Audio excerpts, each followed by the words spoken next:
Episode 3 of 12 picks up with Malrock arriving to help the Angels. Meanwhile, Tae-san and Bangwoo are back at HQ, wondering what's going on with their necklaces. Back at the parking lot in Mer's office, things get chaotic as the demons overpower the Angels. Malrock uses his sword stick to freeze the demons, giving the Angels enough time to escape.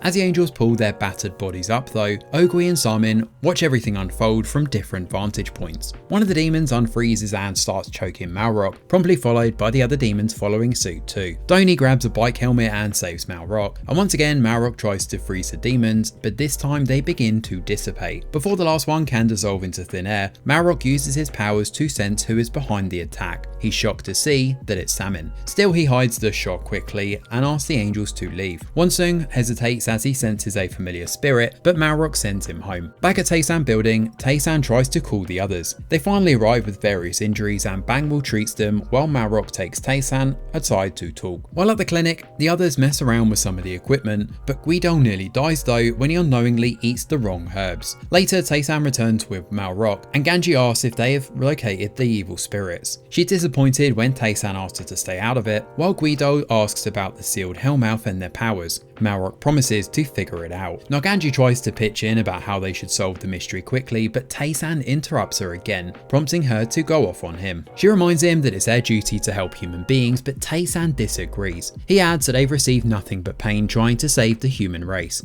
Now Ganji insists that they all feel the same loss, but they can't forego their duty. Tae-san refuses to lose anyone again. Later, Malrock invites Wonsung for drinks and convinces him to step up and look for the demons. He claims that Tae-san is too shy to ask for a favour, but given Wonsung is next in line for leadership, it's actually his duty. Now Wonsung believes Malrock and agrees to help.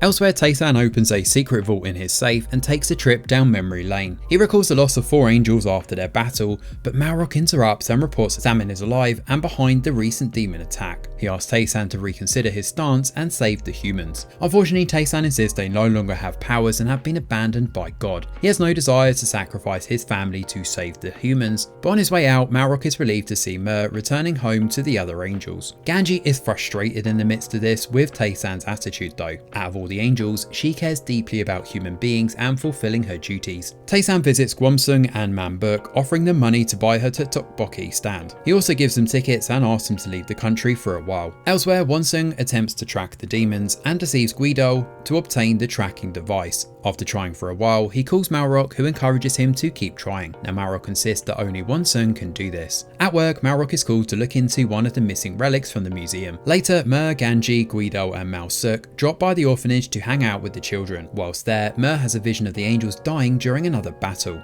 Back at the Tae-san building for now, Gwomsung and Manbuk visit Tae-san and decline his offer.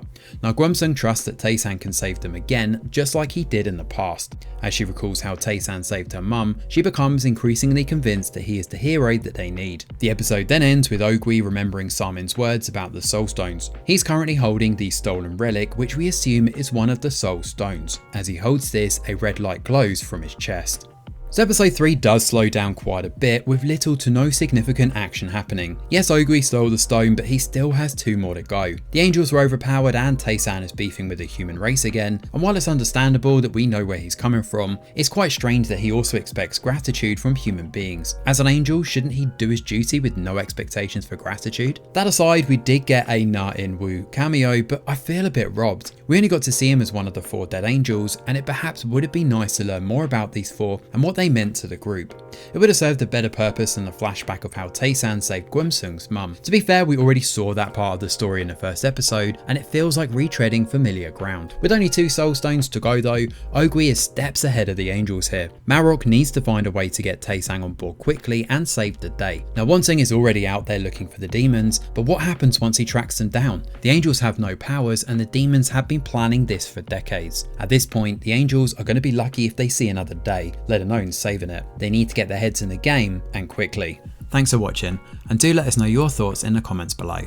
Smash a like or subscribe to the channel, your support is very much appreciated. I'm Greg Wheeler, and from all of us over here at The Review Geek, we'll see you on the next video.